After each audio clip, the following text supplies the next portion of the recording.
Why, hello to all you auspicious dreamers and foolhardy vagabonds, and welcome to the very first episode of my podcast, the Theatric Dyspraxic Show. I am B. Random, also known as Brandon, and I am the one and only Theatric Dyspraxic, unless somebody else owns the domain name, but as of yet I don't think anybody does. So if you've never heard of me or aren't familiar with anything that I've done, which unless you're part of a very small circle of people that have ever followed my creative activities, then most likely you haven't. And so in this inaugural broadcast, I think it's fair to dedicate the first few moments of my show to introducing myself and talking a bit about who I am and what I do. Sorry, but we have to do this. I've never done a podcast before, so like anything else, hopefully after the initial sucking phase, I'll start to feel a bit more natural with it. First off, I am a dyspraxic, and for those of you who may not know what dyspraxia is, which I'm sure is very few of you, because honestly, how else would you have drifted into this podcast? Here's a little definition for what it is, at least in my overview, though it might mean different things to different people. Basically, first off, there's dyspraxia, and then there's developmental coordination disorder. And often people use those terms interchangeably. I often do as well. But apparently there are differences between the two. For one, developmental coordination disorder is something that gets diagnosed, whereas dyspraxia isn't really diagnosed specifically. It is a real thing. And I can definitely tell you that, regardless of if people think that that's not a real thing, but developmental coordination is, it's really complicated, the terms and the definitions of them. But basically, here's what I consider dyspraxia. So to put it simply, dyspraxia is a disconnect between the mind and the body, a neurological condition that severely affects motor planning and executive function, manifesting primarily into issues with coordination, personal balance, and fluidity in movement, resulting in excessive clumsiness and struggles to perform basic physical tasks, particularly those that require dexterity in one's hands. Writing with pencil and paper can come out sloppy and messy, sometimes even illegible. And people often struggle with tying their own shoelaces. Pretty much anything involving the use of one's fingers, which, as you may know, includes a significant number of everyday activities. Balance is also often affected, and so this can result in poor spatial awareness and depth perception, and can be hard to do things like ride a bike or turn a corner without having to catch yourself. Many dyspraxics end up tripping over their own feet. And one of the difficult things is even standing in one place can be difficult just because of your poor center of balance. Usually people just stand normally, and when a dyspraxic tries to stand for a long period of time, they start to wobble, they start to shift their weight, and it becomes incredibly uncomfortable. But many dyspraxics end up finding themselves in physical situations like tripping over themselves, almost like a slapstick comedian, except in this case, no one is laughing. Well, it might be a little close. But dyspraxia doesn't always affect the physical. It can also cause significant strain in more cognitive areas, such as with speech, memory, navigation, and thought processing. We often have excellent long-term memories, so we can remember certain moments in our lives with greater depth than maybe some other people can. I find myself easily able to remember people's expressions in certain moments, certain little moments in my life I can remember, even if it's very insignificant and very specific. It's just random. It's random the way I remember things. And the same goes for places. If I haven't seen a place in years, or have only been there a couple of times, then I can still visually place myself in that setting, and close my eyes. I look over here and I see what I would see if I was standing in that spot at that location. It's very strange.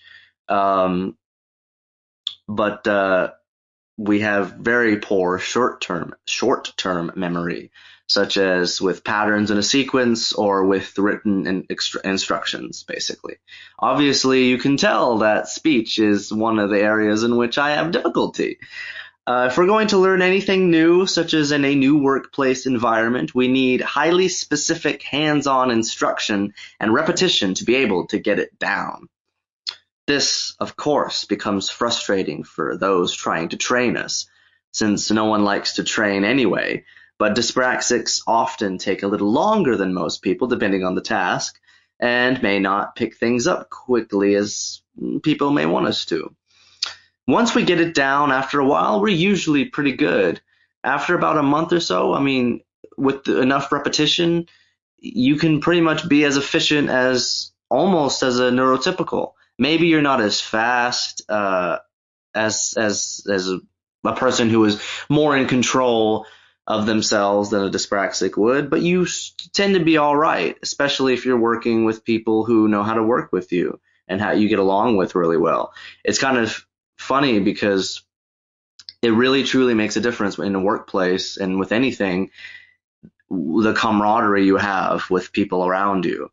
And if you're around people that are very cold and dismissive of you, then you will mess things up even more than if you were around people that you were friends with. If you get along with the people that you're around, then it becomes a lot easier to perform the task that you need to perform, which people would be surprised, I guess, to hear, or maybe not so much. But we do get burnt out very easily, even if we do understand the task, even if we don't have as much trouble. We do get mentally and physically exhausted because we have to work harder than most people, even when it's something that's very easy. It takes a lot of mental fortitude to be able to force yourself to do the physical task because there's of that disconnect. You have to get your brain in gear, whereas for most people it's second nature. So when we have full-time jobs, even if it's something simple and not as rigid or physical as being a cashier or something, by the end of the day, we still feel mentally and physically drained. Word flow can also be a major source of contention with the condition, such as when we're trying to explain something to someone, our minds may blank and we easily lose our train of thought. I feel like that's probably going to be one of the main issues with doing a podcast for me. So that's probably going to happen a lot. So I apologize in advance. You're going to hear me blank and you're going to hear me have trouble finding the right words, even if it seems obvious.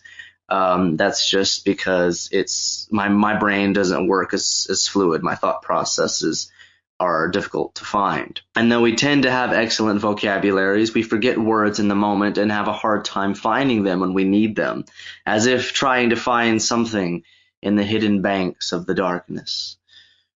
There is a lot more to the condition or than that, but those are the basic areas of struggle when it comes to dyspraxia. And there's a lot to discuss with the condition. And with this podcast, I hope to speak to many interesting people with dyspraxia and hear their story and sort of share the experience of what it's like to live with this condition that honestly does not get the awareness that it deserves.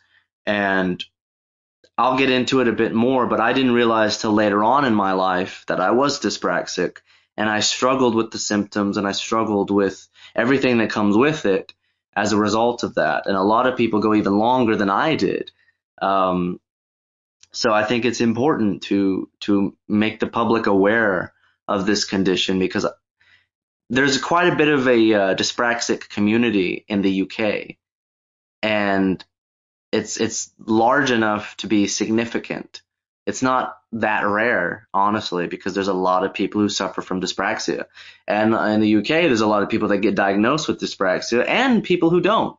But in the United States, which is where I live, there really isn't that much awareness for it. And a lot of people go undiagnosed and they suffer from the symptoms and they don't get any help for it. There's not really any assistance available to us, maybe for certain symptoms, but because of the lack of awareness, because so many people, even in the medical field, don't even know what dyspraxia is. I've never heard of it. I think I've only met one person in my personal life who I've disclosed my dyspraxia to, and I disclose it to just about anybody if it's relevant. I'm not shy about it. I'm not ashamed to admit that I'm dyspraxic, because it doesn't affect intelligence. It doesn't affect who you are as a person. It's a neurological, just something that you deal with, but it makes it even harder because of the public's ignorance.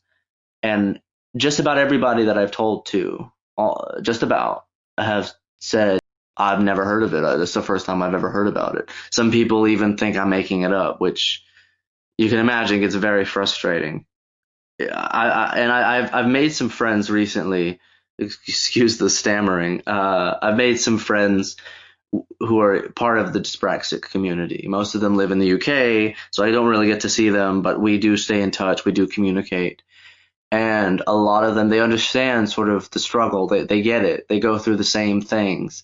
Um, Maybe not exactly the same because their experience has been different, but it's very similar. And we understand things about each other that nobody else in our lives really truly understands. And one of those people is my guest today. His name is Billy Stanley, and he also runs a podcast about dyspraxia called Dyspraxic Help for You, where he talks to significant people who have dyspraxia. And he's already talked to a few interesting guests on his podcast, and I hope eventually to be able to do the same.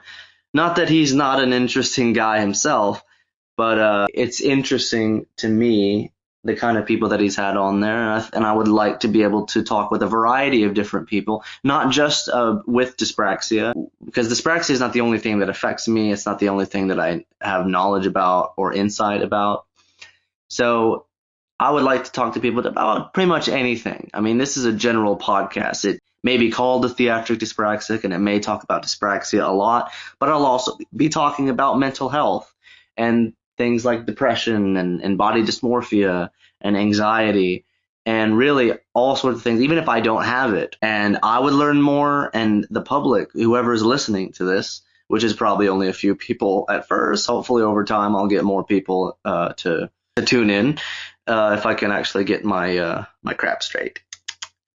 But yeah, Billy and I are going to have a bit of a chat about mental health and dyspraxia and how they relate to one another. And that'll be an interesting little chat. So as I said, today's topic is going to be mental health.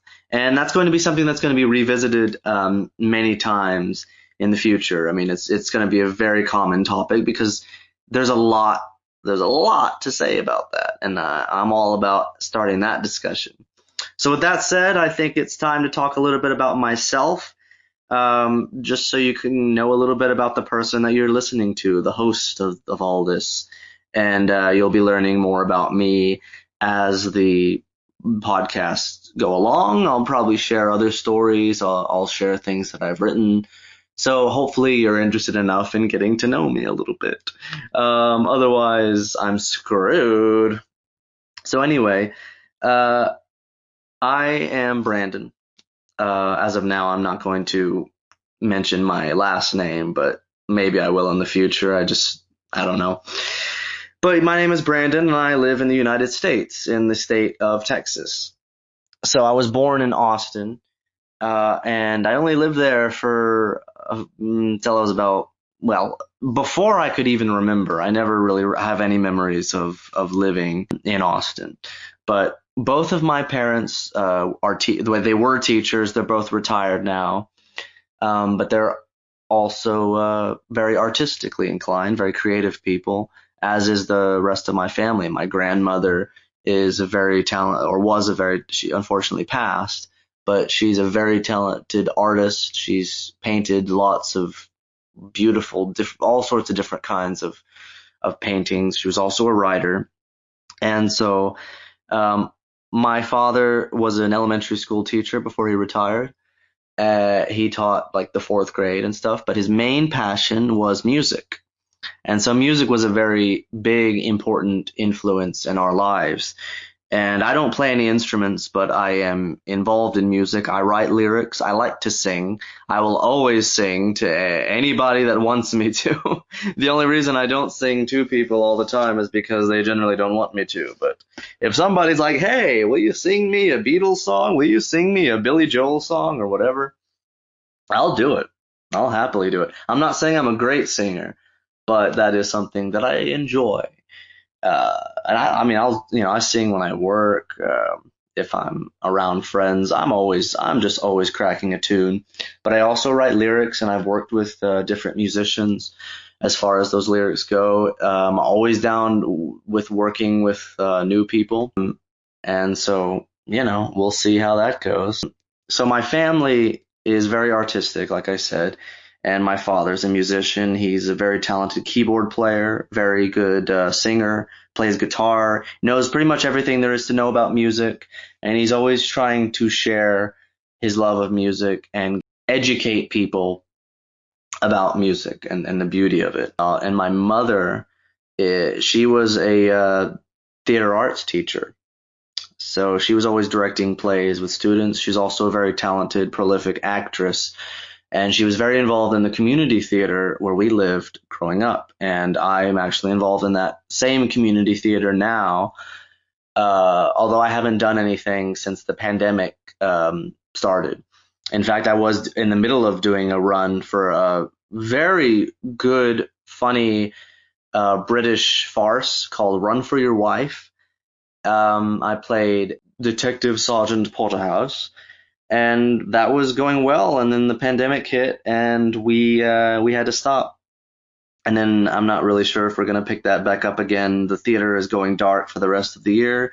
But anyway, my mother was very involved in doing acting in the community theater. She also did a lot of directing, not just with her students, but with the community theater as well. That sort of had a little bit of an influence on me as far as getting into acting, which is something I'm very passionate about. I love to act. I love to create a character. I always have loved creating characters. And I'll get into a little bit about my background with that. But the rest of my family, so I have 4 siblings. I have an oldest brother who he currently works for an internet company, but his main passion is writing. He's a very good, very talented, prolific writer, very funny guy, very good at creating comedy, which is another passion of ours. And yeah, he's a very funny, very talented writer. And I have 2 older brothers after him who are twins, and they're both writers, somewhat musicians as well. One of them is trying to become a DJ. And I have a twin sister who is a very talented artist, like my grandmother, and a very good, very gifted singer as well. Much better singer than me. But anyway, that's sort of my family. They're very artistic people, like I said. So as far as the arts go with me, I've always been very interested in writing.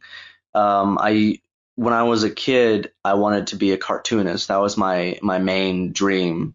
I was always coming up with ideas for animated shows and movies and stuff, and I would create characters in my head, and I would come up with little voices for them. So like voice acting was always something I was very interested in. You know, if I have a script in front of me, it's much easier rather than me just trying to wing it as I'm trying to do now. But I was always very interested in that stuff. I did my first play when I was 6. Didn't really get into theater at that time, and I didn't really pick it up again until I was in junior high.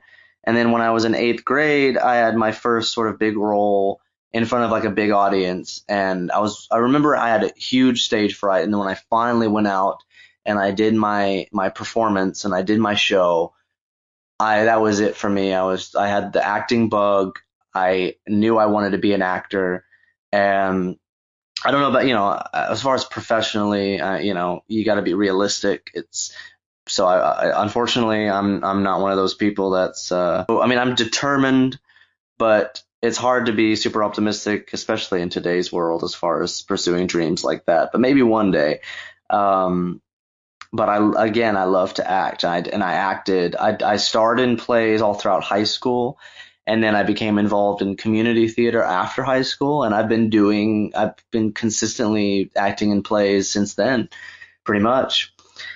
And I was a very good writer, or so they said. I started writing very early on, of course. I wanted to be a cartoonist, but every time I tried to draw, the designs that I had in my head would never translate onto the page. And it was later on I realized was because of that disconnect.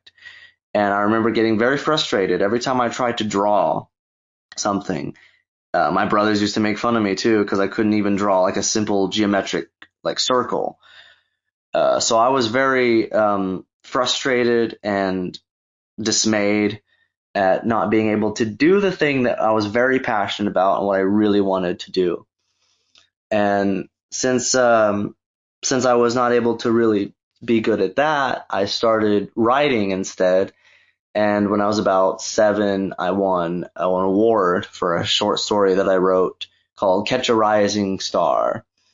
And I continued to write really pretty much since then. I started writing screenplays when I was in the 6th grade. I wrote about 8 by the time I graduated high school. Um, I've written books, not published anything, but I am actually currently writing a book about my experiences with dyspraxia right now. I've been working on it for about a year, and hopefully in time when I finish it, it'll turn out really well, and I'll be able to put it out there. And if I continue doing this podcast and people still want to listen, then I'll talk more about that book and promote it once it's done, I guess. I used to do I kind of still do a YouTube channel called the Theatric Dyspraxic, and that was the first incarnation that I had of the Theatric Dyspraxic. And didn't really like the name, but I couldn't come up with anything better than that, and it seems to describe me very well. I used to make some videos just of vlogging, just talking about myself with dyspraxia. I got really self-conscious with it, and moved on to doing other stuff, experimenting with the channel, doing reaction videos. Did some Instagram live streams. You can also find me on Instagram, Theatric Dyspraxic. Just look that up on Instagram. You can follow me. I post regularly on there pretty much, and I just post little stupid little videos at times. And that's sort of a bit about me. You can follow me, pretty much look up the Theatric Dyspraxic. You'll find my YouTube channel, my blog, my Instagram, and my Facebook page. And if you want more content from me, a good motivator is having people say, "Hey, I want to hear more from you."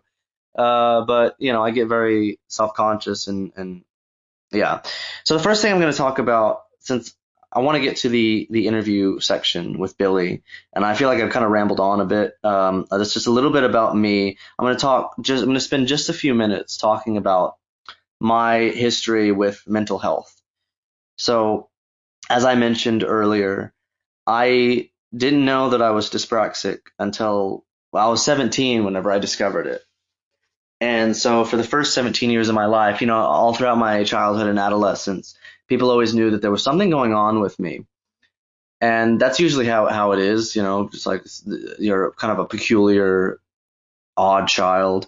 You struggle with things that other people don't seem to struggle with, and people want to know why. So they start looking into it and they start digging into it.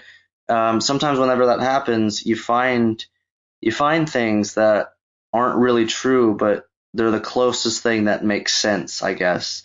So when I was a kid, they thought that I had ADD, and so they put me on a medication that kind of screwed things up for me. I would dissociate. I couldn't eat anything. I couldn't keep any food down. I became very malnourished, and I had a hard time with my thought processing. And I don't know if that made things worse for me, but that may have contributed a bit to some of my issues.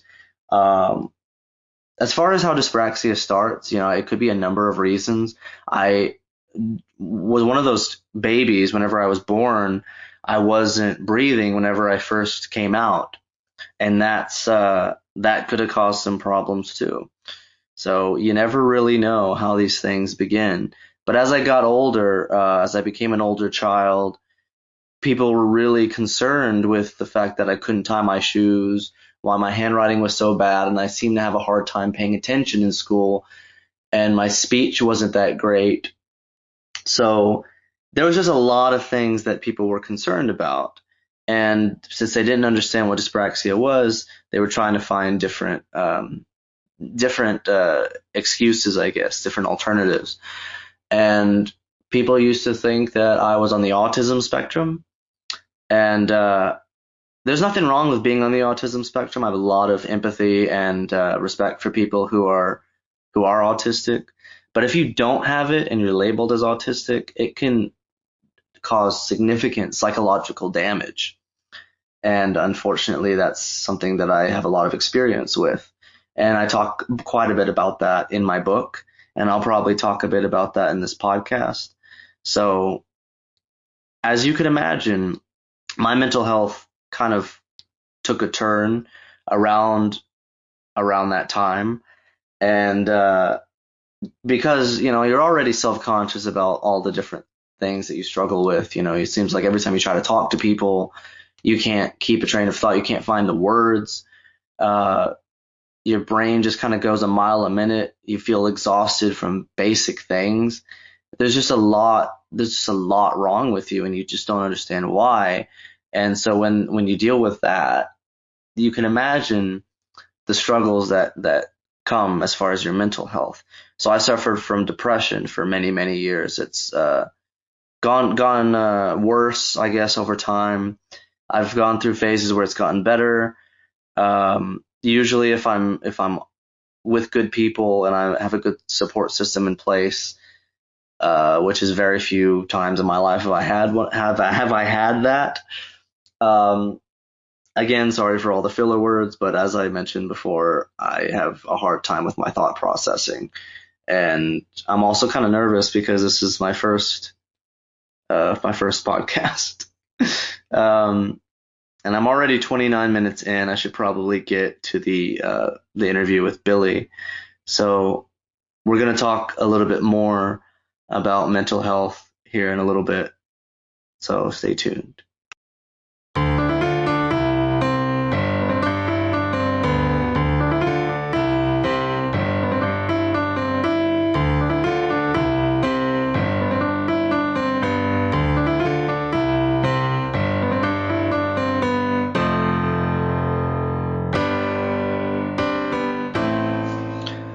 Thank you for coming to the second part of my podcast. This is just a continuation of the first half hour, and sorry for rambling. I know I'm a little bit awkward doing this again, as I mentioned before. Hopefully, over time, it'll become more natural to me. But hopefully, you're enjoying this podcast. Before I get to my guest, there's a couple more things I wanted to say a little bit about myself as far as mental health goes, and I don't want to take too much long with it because I know that most people are probably eager to get to the interview stage of this. But I just wanted to say a couple of more things about mental health and dyspraxia. So as you can imagine, being young and not understanding that you have dyspraxia, that you have a neurological disability, it could really do numbers on your mental state as far as anxiety, depression go. I don't want to bum anybody out listening, but since this is going to talk about mental health, I think it's fair to be honest about these things, about your depression. When I look at other people, I see a lot of potential in them. It's really hard for me to see the potential in myself, because the only way that I know how to deal with depression is to try to be productive with it.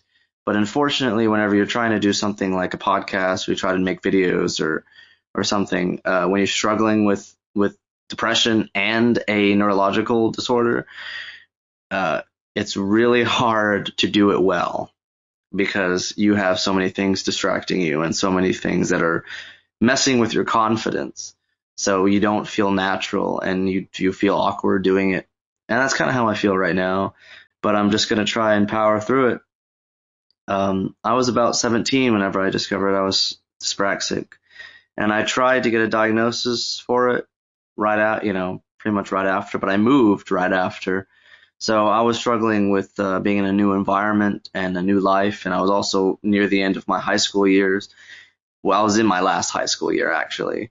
And so dealing with all that, it was really hard for my anxiety. And I was trying my hardest to find people who could understand what I was dealing with and maybe get a diagnosis and some treatment for dyspraxia, if any such treatment exists. And I couldn't find anybody who understood it, who understood what I was talking about. Everyone just kind of looked at me dumbfounded. And since then, I tried to get help. I tried to go through the Dyspraxia USA Foundation, and they didn't really care about me because I was an adult. And that organization and a lot of organizations, they only really care about children, which is great to have that support system in place. Although they don't really seem to be doing much in the way of helping children either, because there's still thousands and thousands of children who probably have dyspraxia who have no idea, you know? So I don't know what they're really doing, but I know that I got banned from their Facebook page for trying to start a dialogue and trying to start a discussion about dyspraxia and mental health. But the most difficult part about dyspraxia is trying to function as an adult. You can kind of get by with your issues when you're younger, but it's really hard to find and sustain employment as a dyspraxic, and that's one of the issues that I'm dealing with now. Every job that I have, I tend to mess up, and I've been fired, and I always worry about getting fired. I've had people push me to quit by trying to make my life a living hell. I've made tons of enemies at work. I currently work at Albertsons, but I'm trying to find something else that's more suitable for me and that I'm more suited for. And unfortunately, I can't just go be an actor, which is the best thing that I am capable of doing. But I just can't get my foot in the door. And I don't have any money to even start getting stuff like headshots or anything like that. So I kind of have to give up on that dream, unfortunately, because I come from a very poor family. Anyway, so I can't really get any assistance for my dyspraxia, and I can't really function normally, especially because it seems like my symptoms are getting worse. I mean, usually I'd be able to do something like this, or used to be able to do something like this, and really not have this much trouble. But I guess maybe because my depression has become so wrapped into it that I don't know, it just seems to be getting worse, and I can't get treatment for it. I can't see a doctor.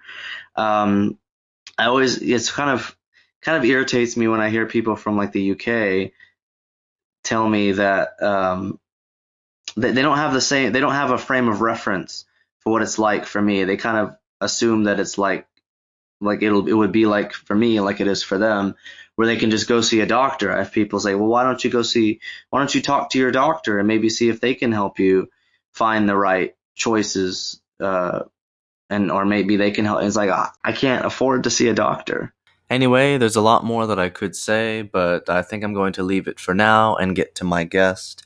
Most of my episodes are not going to have an introduction that has been this long, but since it's my first one, and a lot of people may not know who I am, I figured I should say whatever I can and give a brief introduction. There's a lot more that I could say about mental health, and I'm sure I will in future broadcasts and future podcasts, whatever you want to say.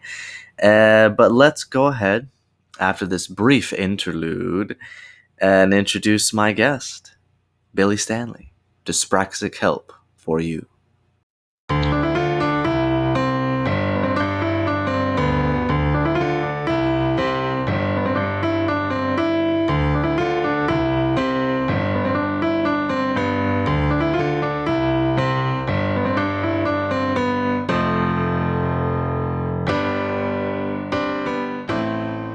Thank you for listening to my podcast. Once again, this is the Theatric Dyspraxic Show with B Random, or Brandon is actually my name. And my first guest in my inaugural broadcast is going to be Billy Stanley. He is the originator of an organization and a podcast called Dyspraxic Help for You. That's the number 4. And he's the one that kind of helped me out at first getting this podcast together. And hopefully I'll figure it out sooner or later. But I thought that he would be a good first guest, especially considering, like me, he's had his own experience with dyspraxia and mental health, which is our topic. So I want to welcome Billy Stanley. Hi, Brandon. Thank you for inviting me on your first podcast episode. I really appreciate it. Yeah, absolutely. I'm glad to have you aboard. Now, we were going to do this interview a couple of weeks ago, but there was a little incident that happened. You had a little bit of an accident. Can you tell me a little bit about what happened? Yeah, certainly. I was loading the washing machine with my dirty washing, incidentally, and for some reason I did the most dyspraxic thing ever and clumsily smashed the back of my head on what is the oven door handle, or what was the oven door handle, but it's now broken into small bits.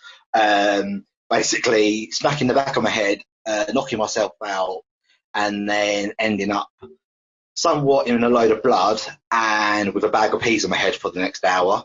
And then some days later, ending up in hospital with concussion, delayed concussion, and ruling me out of my day-to-day life for about a week in bed with endless amount of sleep and agony. But yeah, it would have been nice for me to have got on board earlier with the podcast, but these things happen to us dyspraxics, and we it seems to be a common thing with us is usually, but right before we're about to do something important, there's some major mishap. It certainly happened to me. Nothing that bad has happened to me recently, but I'm really sorry to hear about that. I'm certainly hoping that you're doing better, and I'm happy that you're able to join us now. So yeah, I'm glad that you're doing okay. You sound like you're doing better. You don't sound like you're having too much cognitive trouble, at least speaking at the moment. So thank you, Brandon. I feel like I'm on the end of it now, so I feel like I'm now 80-20 in favour of recovery now. So I literally have like minor forgetful moments with the concussion, but as a dyspraxic, I don't know if it's dyspraxia or the concussion. So it's a funny one at the moment. So yeah, it could be. Yeah, I feel the same way sometimes. I always think like, why am I always having trouble with my words and with thinking? And is it dyspraxia, or did I get conked on the head as a baby or something? Because you never know. Do you get into these kind of accidents frequently, or is it just an occasional occurrence? that's a great question. I have never broken a bone, funny enough, but what I have done is, as a child, I would usually stumble down the stairs. That would either be because of my dyspraxia or the lack of not being able to tie my shoelaces up and then tripping over the shoelace. But because I fell down the stairs so many times, I actually learned how to fall down the stairs. I became like a stunt double for myself. So although I can't walk through a door frame without hurting myself, I've never managed to learn the art of that. With regards to stairs, I've learned how to. I anticipate walking down the stairs, and now instantly in my brain, I expect to fall down the stairs. So I'm holding on to the railings really tight now. Whereas with door frame, you can't really hold on to anything other than for dear life. Yeah. But some things I do struggle with, and I do have accidents. Like you say, prior to an event, I'll always end up smacking my face and ending up in bruises before going to a wedding, or I'll trip over something on the floor and fracture a finger. Even though I don't break the bones, I end up fracturing something. Yeah, always, or at work, I could end up injuring myself, tripping over a pallet that everyone else walked past, and then end up having to take days off work. And people are like, well, that's not really an injury. But I'm like, well, it is when you're me. So yeah, it's when a you're funny accident prone. Yeah, yeah. I used to get into incidents like that when I was younger. I used to trip and fall all the time, and but over time, I feel like I've built up my reflexes better, so it's easier for me, like if I fall, I don't fall gracefully, but I can I get into that fight or flight moment where I, you know, break my Yeah, fall or something with like a shoulder or with an elbow or something. yeah, certainly. And it's like, I don't feel like all dyspraxics are like this. I feel like most of us are clumsy, and then there's others that are, in terms of organisation in the brain, that they're less clumsy, but they're more disorganised in the brain, whereas physically, some dyspraxics are worse off physically rather than in terms of organisation in the brain. So, Yeah, it, it seems. Oh, sorry. Go ahead. no, I was just going to say, I don't think it's like this is like 100% common with all dyspraxics being accident prone or clumsy, Hmm. but we must all share some form of clumsiness somewhere, be it accidents or just being clumsy in the brain for other stuff. So it's a funny thing, really. Yeah, different symptoms seem to be more advanced with depending on the person. And there's two basic areas of struggle when it comes to having dyspraxia. There's the physical aspect of it, like your coordination and your balance and stuff. And most dyspraxics struggle with that to some degree, but some it's more than others, and they're more physical. So they'll drop things more, or they'll get into accidents more and fall uh, on a frequent basis. And then there's some the other area is cognitive thinking and things like memory and being able to string words together. And that's where I mainly struggle more than anything is my thought processes. I lose my train of thought very easily. It's hard for me to do stuff like this sometimes because I have to use a lot of filler words and I always forget mid sentence what I'm talking about, and I tend to ramble because of that.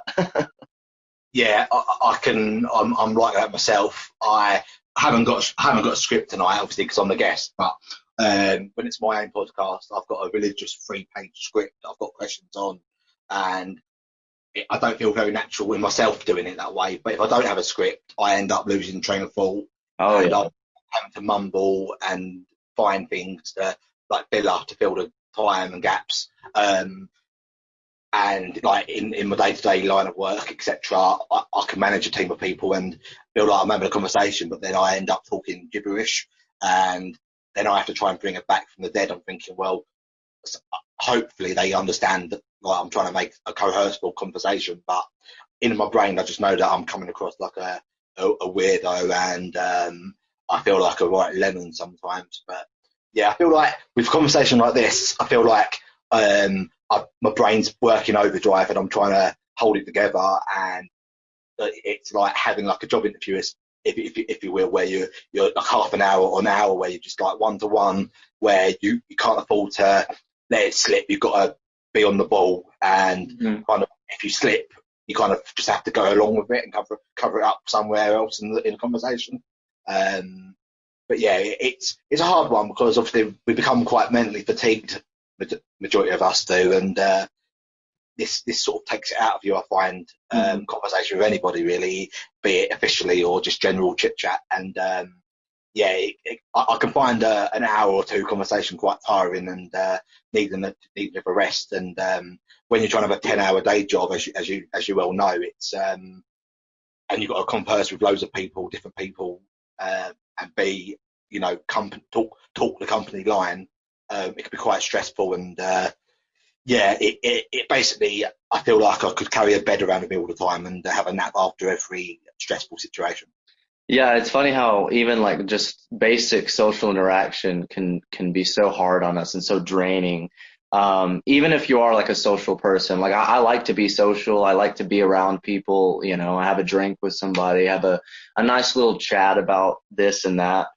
Um, but I do tend to lose my train of thought very easily. And oftentimes what happens too is I accidentally interrupt people because somebody might be talking and it'll like trigger a thought and like something I want to say.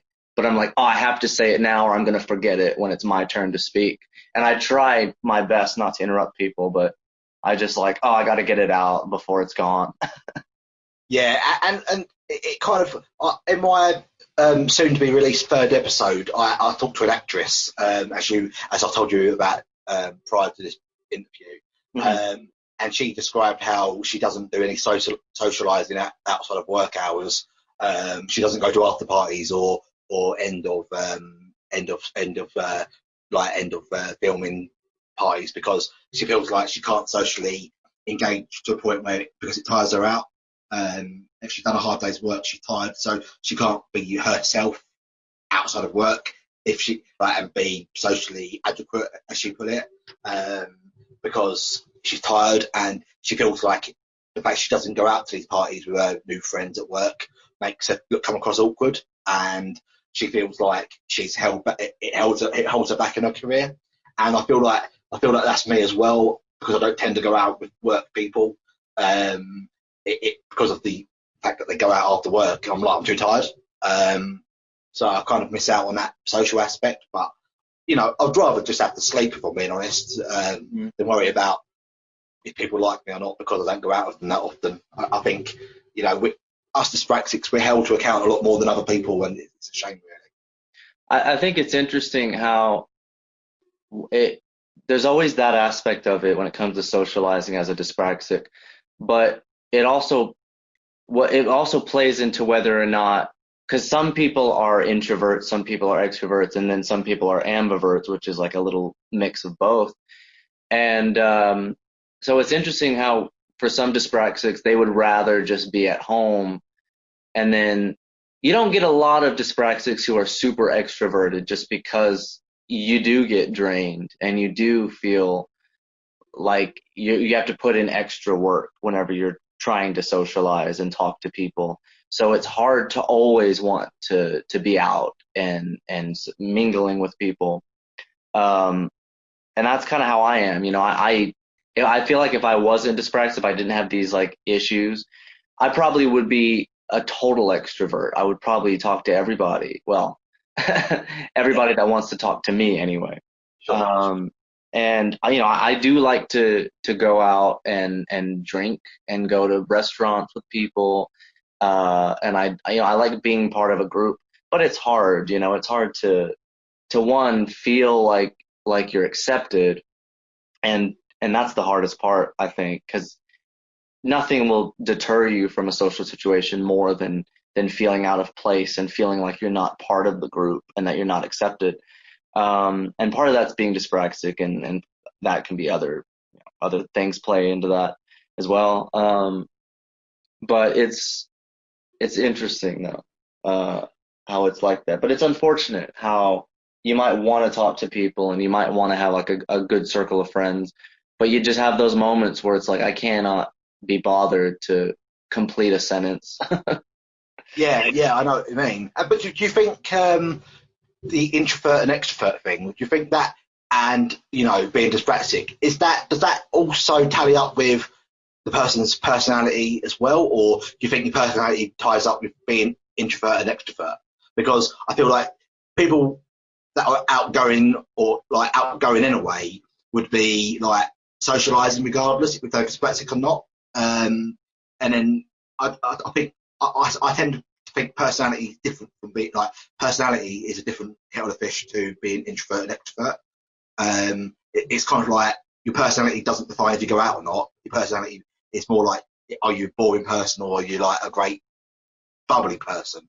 Mm. I feel like if you're introvert, you could be the greatest personality in the world, but if you're extrovert, you could also be the greatest personality in the world. It doesn't mean just because you don't go out or not, it doesn't mean you're not the greatest personality. Does that make sense? Yeah, it does. And regardless of, whether you're dyspraxic or not, that's how it is for everybody. But when you do suffer from something like dyspraxia, especially since a lot of people have a lot of confusion over their dyspraxia, especially outside of the UK, but even people within the UK, they may spend years not understanding it or not knowing about it and not being diagnosed like that, like me. Yeah. And that aspect, that will affect what kind of person you become, what your how your personality develops. And that will affect whether or not you're an introvert or an extrovert or an ambivert. And I think a lot of dyspraxics that would be extroverted tend to be more ambivert because just living with it and having these unfortunate situations, especially growing up as kids, people might think that they might bully you, they might call you stupid because they don't understand your cognitive difficulties. So you tend to hide into a little bit of a shell. You tend to withdraw a little bit because you're embarrassed, like anybody, especially around the age where you're, starting to where social functions are becoming more of a basic part of your life, like at school and things. That's kind of how it was for me. I was very extroverted. I was in my head a lot, so I could be quiet, but that was just because I was always distracted. Possible ADHD. And so it's not that I'm naturally an introverted person. Like I know people, they would rather spend all their time at home than go out. And for me, I'm always like, often I wish I could just like have somebody to hang out with and just go out, but I don't. And then there's other times where it's like, well, I have this like anxiety, or I have something is deterring me from actually going out. So I may not want to go out on a particular night. And then other nights I do want to go out, but I just don't have anyone to go out with. See, I think without diagnosing anybody, I think that sounds just like me in the respect that I've been diagnosed with ADHD recently. And although I don't really want to go out, I'm quite happy to stay in. I will begrudge the fact that I don't really have no one to go out with. And I'm like, well, I want someone to go out with. But then if I did have someone to go out with, I would find an excuse not to go out. Um, it's so strange. Like, I mean, I'm my worst own enemy. Like, I could go out if I had someone to go out with, but then I'll go, no, I don't fancy it. But then in the back of my head, I'd be like, I'm gutted I didn't go out. But I'd be out and I'll be like, I want to go back home to bed. I don't understand what it is. I think it could just be the ADHD and me. Yeah. The mood, tipping the mood basically, is like weighing scales. 1 minute you're like on the weighing scales and you're up in the air, and you're down on the floor and you're like, yeah, can't be asked. But Like contradictory. Yeah. It's kind of like you lament the fact that you don't have anyone to hang out with, and then somebody invites you, and it just feels like it's at an inconvenient time. Especially because usually when you get invited to stuff, it's not anticipated. It's usually somebody's like, "Hey, you want to do something tonight?" And you're just like, do I?" Because you're not expecting to have plans, yeah, yeah. I think also what makes it nervous for me when I get invited out is because it's like randomly, let's go out. I'm not prepared. I haven't planned the whole thing in my head. I haven't planned where we're going, what times we're going to be going places, where we're going to go exactly, and I need to map it out in my head. Look online for like, even like admission fees. Even though I'm not really bothered about the money, it's just like I'd like to know how much it's going to cost, even though I'd quite happily hand over whatever it costs. But I feel like I need to know, or what time they're open till, even though I might end up leaving way before they close anyway. This whole thing grips me in fear, and I feel like even when I do get invited out, I start making excuses, as in, well, they've only invited me out because I'm the weirdo, and like I'm the last person they thought of, and I'm making up the numbers. And it's probably not even the case, but I end up making myself feel like that they're only asking me out for a particular reason, and then I end up lashing out on people, and I'm like, I think I should stay at home, shut the doors, do my own thing, and think about it, cry another week. It's like, Yeah. die another day, as to say. And then you go, you stay at home, and then you're just like, oh, you beat yourself up over not doing anything, and you just like, it's like, why am I not a social person? We're just by habit overthinkers. I think we kind of have to be when you're dyspraxic, because there's a lot of things you have to worry about, because life and things don't go as smoothly and as naturally when you're dyspraxic as they do for, when you're neurotypical. Yeah. You do have to kind of be careful, and you do have to take precautions. And in having to do that throughout your whole life, you do end up overthinking everything, and you do become excessively self-conscious. And it's a shame, but it's just something that ends up becoming part of, your natural thought processes. Yeah, and definitely. And I end up looking over Facebook the next day after this like night out that I could have had, and I end up like logging out logging out of my Facebook, not wanting to check it for a week, because I'll end up seeing pictures of what the night I could have had. when really, if I'd just gone out in the first place, I would have had none of that problem. I would be, I might have had a good night, might have had a rubbish night, but at least then I would have had a night out. I think to then worry about it days later on Facebook, thinking about what could have been, it's such a drama being dyspraxic sometimes.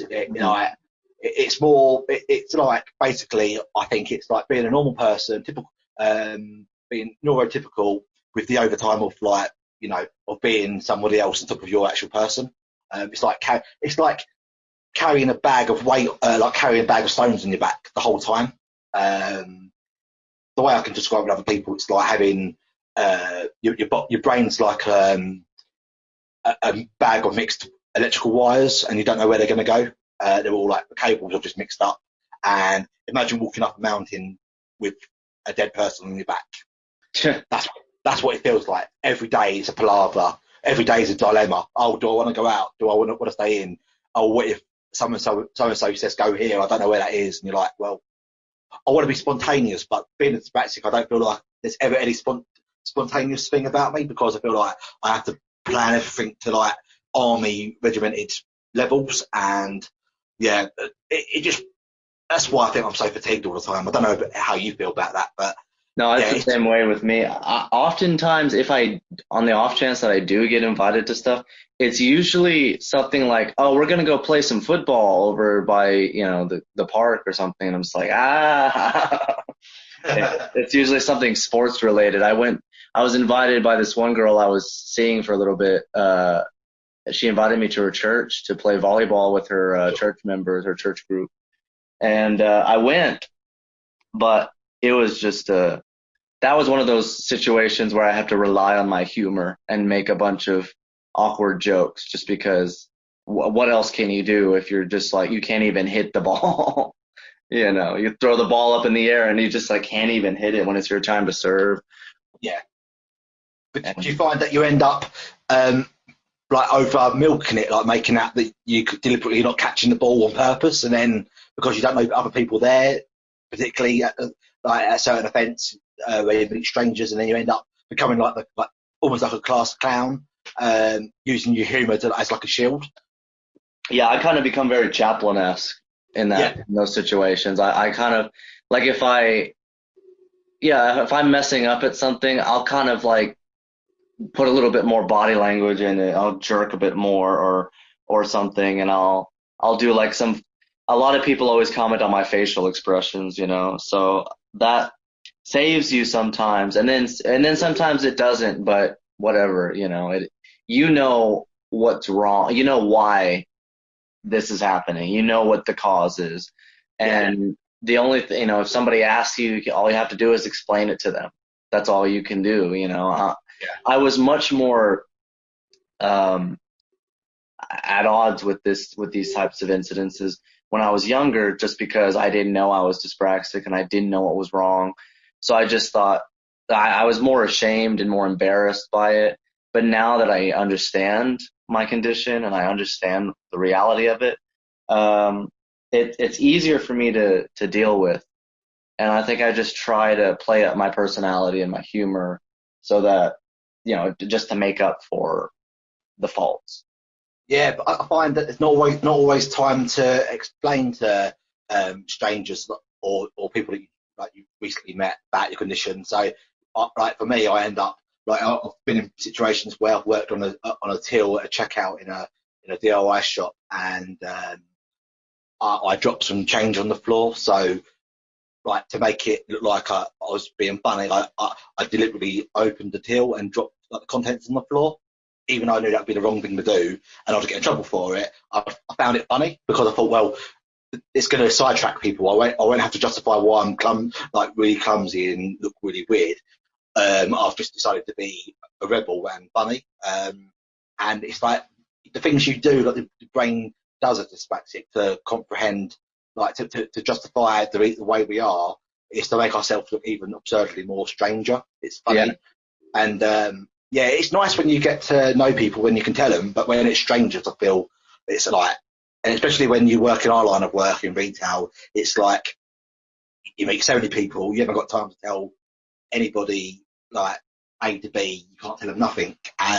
You've got a minute or two to literally like to try to be normal. And if you end up, throwing in your dyspraxic goblin, you end up feel like you have to sort of do something to justify why you're being clumsy, and like you haven't got time to tell them, so you physically end up doing something like you said, like you end up doing a Chaplin-esque sort of move, and it's like Yeah, and then it becomes awkward when no one laughs. yeah. It's almost like you want the house to fall down on you and hope for the best, but when you don't get an audience laughing at you, you're thinking, well, hang on, this has been a waste of time. It's like I might as well just told them, might as well just dragged it out and told them. Yeah, and then you try to explain it to them, and you try to take the few seconds you have to, but they're always so. People don't, whenever it's someone that you're working with, or even on a team, like a sports team or something, people are they're so goal oriented, so they're focused on trying to complete what they need to complete. And if they feel like that you're dragging them down or that you're holding them back, then they will resent you and they will despise you. And that's what I'm dealing with in my current employer. Yeah, I know what you mean. It feels like you're weighing people down, but basically, I like to think we're all links in the chain, and everyone's got a part to play. Some part we're all going to be needed, so somewhere along the line. So it's not going to be the end of the world if we're holding people back a little bit. Well, sometimes whenever you find the right fit for you, the best thing for a dyspraxic is something that maybe isn't as focused on like speed or time. Maybe it's just filling a part, like when I worked at Walmart doing the online grocery, I was one of many people in that department. So whether I was picking out the groceries or I was taking them out to the cars and stuff, it didn't matter if I was slower or if maybe I wasn't as efficient. I was just part of what they needed. I was just a person to fill that slot, and they just they didn't focus on where I lacked. I mean, sometimes the manager would ask me to be a bit quicker on the picking times, and sometimes he wouldn't have me pick as much, but it was always just like I'd just explain to him, and he was usually pretty cool about it. Yeah.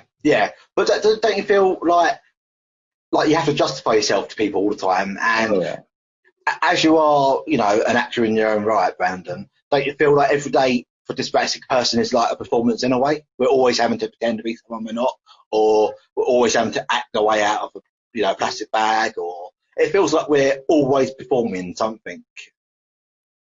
Yeah, I guess so in some ways. I don't necessarily feel like I'm always performing per se. I think it depends on the situation. If I'm somewhat loose or comfortable, then it's easier to hide the dyspraxic parts of you. And there's people I work with who they don't even see anything wrong. They just see me as like sometimes I'm happy-go-lucky, sometimes I'm like in my own headspace. Cool. Yeah. But it's when it comes out, it's I guess it depends on the situation, but it's harder to put on the front, and I end up becoming very lost, and very apologetic, like I'm sorry, I kind of become more casual, I guess, when something is really going wrong. I kind of go into this like almost dissociative state where I'm just like, yeah, like almost like I'm not even taking blame for it, or I am, but like I end up getting like kind of throwing my hands up and just being like, I'm not trying to screw things up for you guys, like, and then I just want to leave at that point, I just get out of the way. Yeah, it's like the morning after, where where you've had an unfortunate meeting with somebody you'd rather not meet again, and it's like quickly get your clothes on. I never want to see that person again. Goodbye. It's like it's that embarrassing walk out, isn't it? It's like I almost want to sing a goodbye song. It was like, let me go get my hat and coat. And so long, farewell. All phase I've seen. Yeah. Yeah. So can you tell me a little bit about your background, sort of what your early memories were, a little bit about maybe your family, just your upbringing, and sort of the environmental factors in your early years, I suppose, before you discovered you were dyspraxic, or just how, maybe how that was impacted, or just a little bit about your background, your early years. Yeah, absolutely. So I lived at home in my formative years as a toddler with a father figure that was coming and going quite a lot. And I would say it was quite an abusive household from my father's perspective.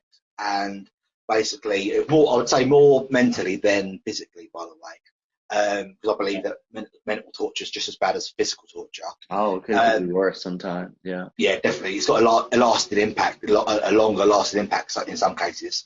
And I would find that like my development was probably delayed because of that.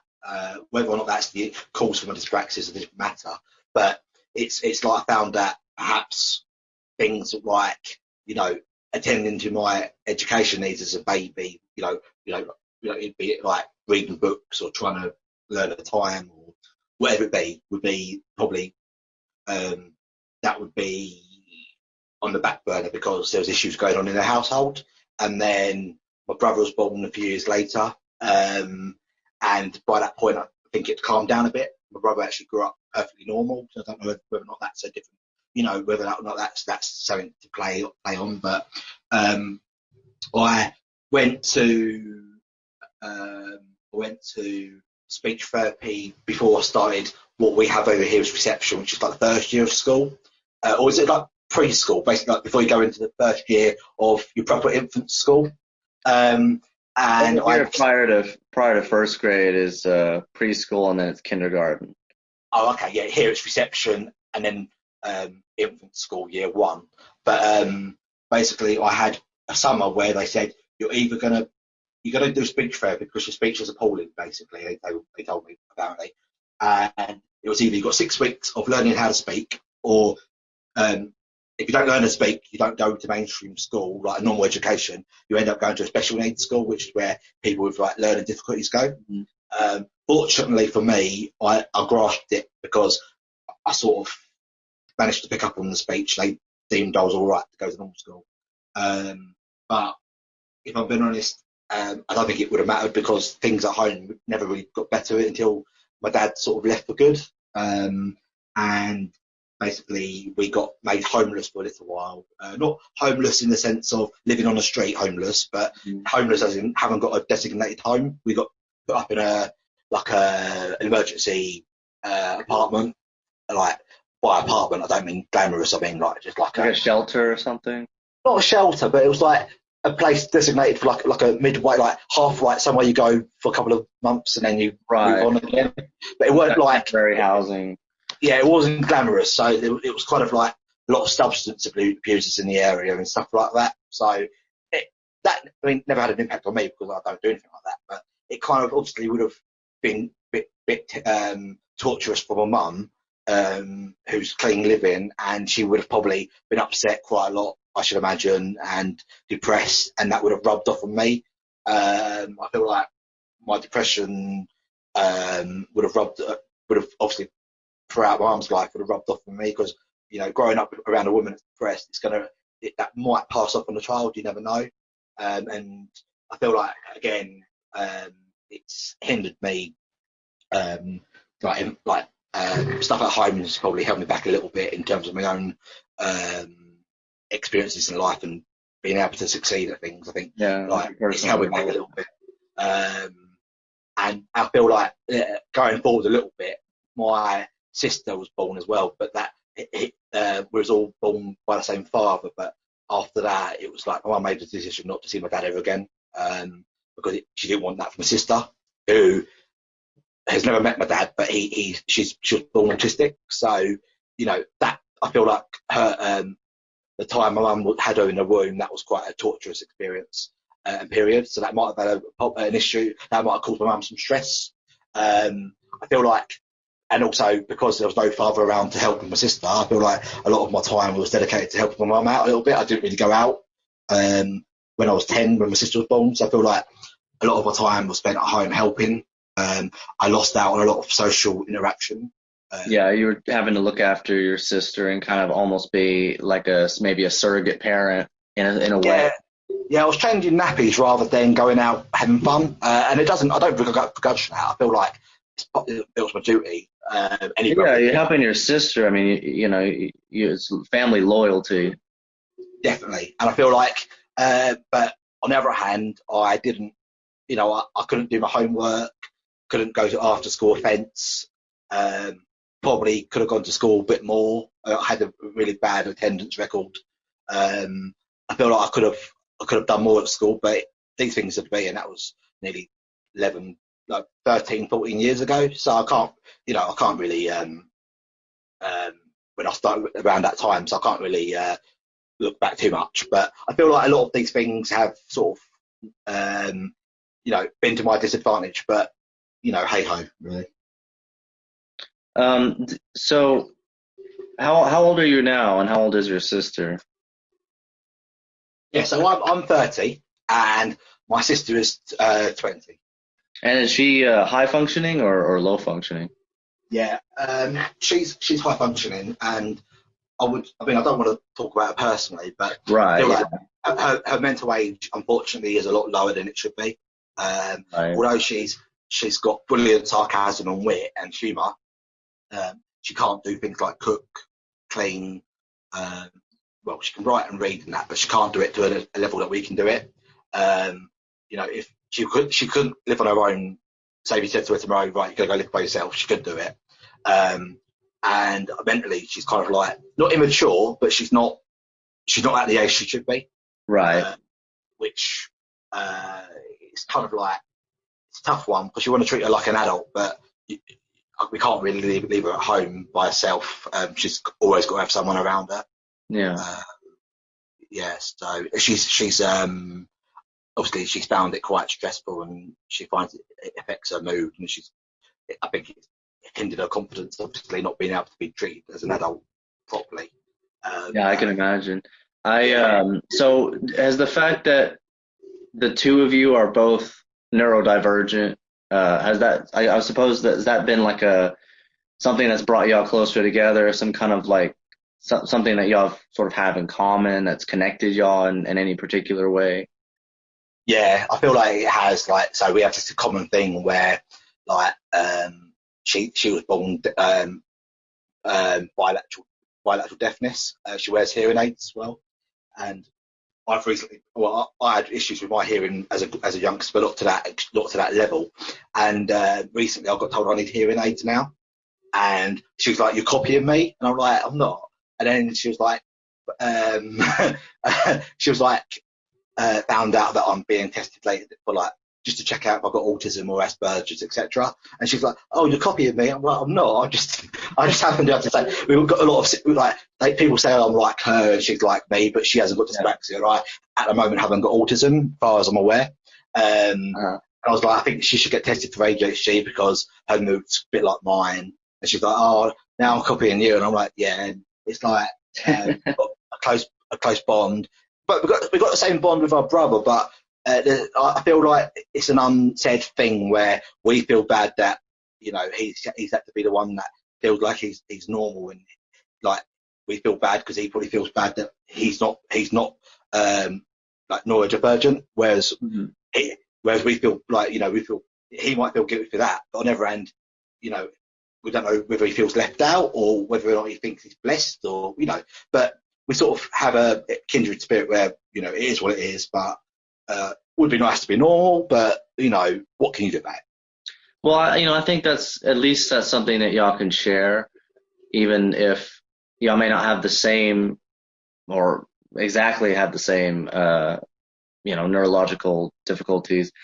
Um, the fact that you both sort of have things that you struggle with and have to live with, I'm sure makes it easier. Like, even though I'm not on the autism spectrum either, but if I meet somebody who might be on the autism spectrum, Sometimes, not all the time, but sometimes you do have that kind of you kind of understand each other in a way. Or like I used to work with a guy who has cerebral palsy, Yeah, and he and I had, similarities, and um, I think that kind of I mean, that generally makes you more compassionate anyway. Um, sure. so you do, whenever you meet somebody who's on a similar level, you do tend to get along, and you do tend to sort of have a special kind of bond in a way. Yeah, absolutely. I feel like you kind of, you kind of like grow to realise that you're not, although we're unique, everyone's unique.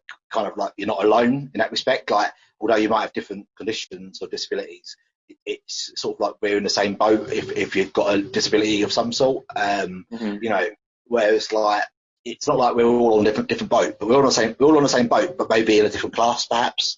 Yeah, Yeah, it's like um, we're all going to the same destination, but some of us just have a longer way of getting there. exactly. That's a great way to put it. We're all sort of in this neurodivergent pool of people, and we're all in different sections and different groups. No two are the same, but we all have those things in common. It's like a pie Yeah, chart or some, or not a pie chart, but a Venn diagram or something. We have those definitely. things that make us different, but we have these things that bring us together. Yeah, And definitely. Yeah. so whenever you were younger, what were when was the first time that people started to see symptoms that maybe something was up with you as far as your neurodiversity and your how your sort of dyspraxia was sort of noticed at first?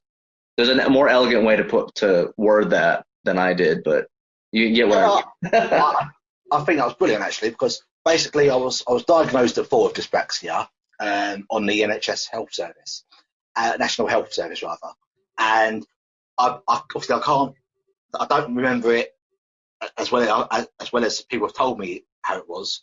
So I'm speaking more in the words of my mum rather than myself really. But I would have been slow to learn how to ride a bike. Probably would have not been able to tie shoelaces up as a toddler.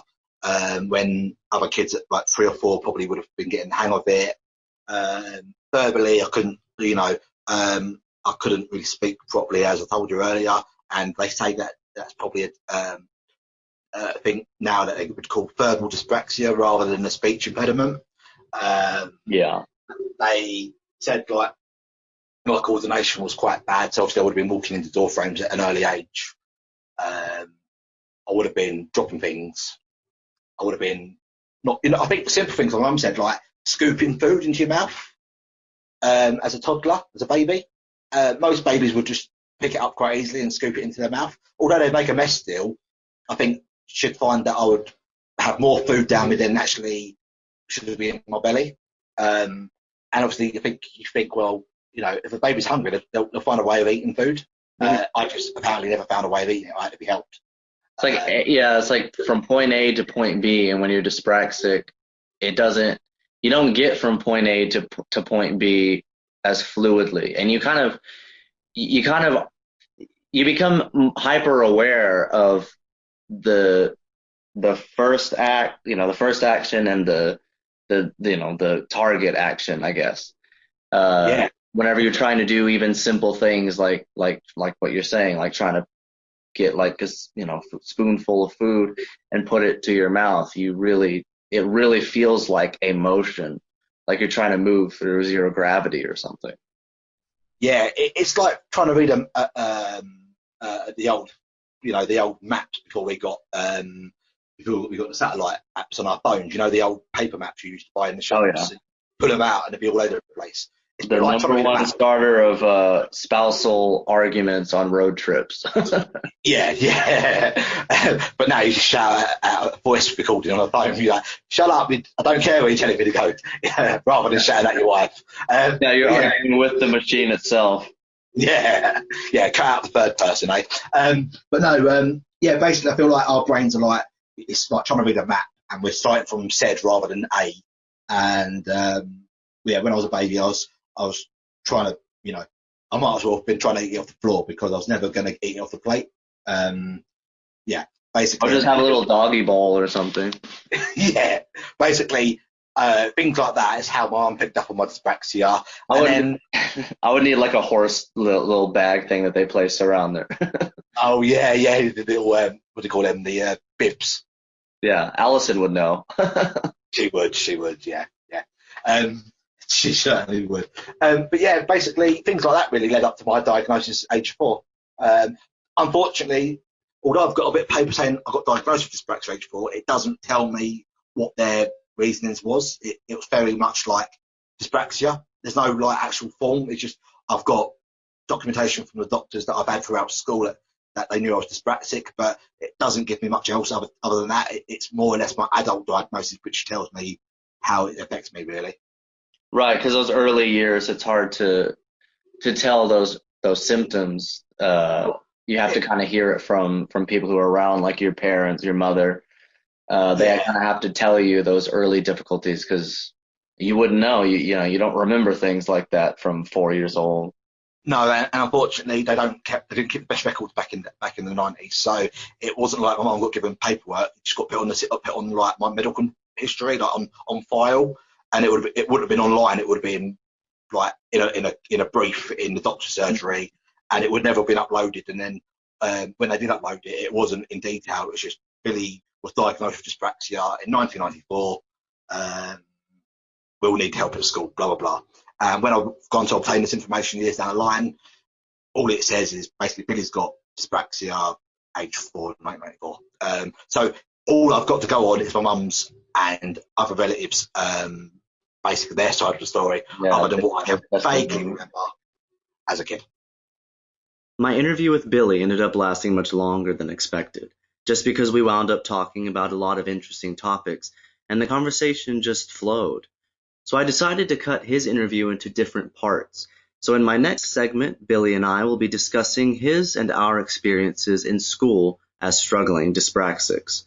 We also discuss a little about sports, as well as our views on politics, stuff that I'm sure will ruffle some feathers. I hope you look forward to the next portion of our little chat, and I hope you've enjoyed it so far. So I'll see you on the other side of that curtain, theatrics.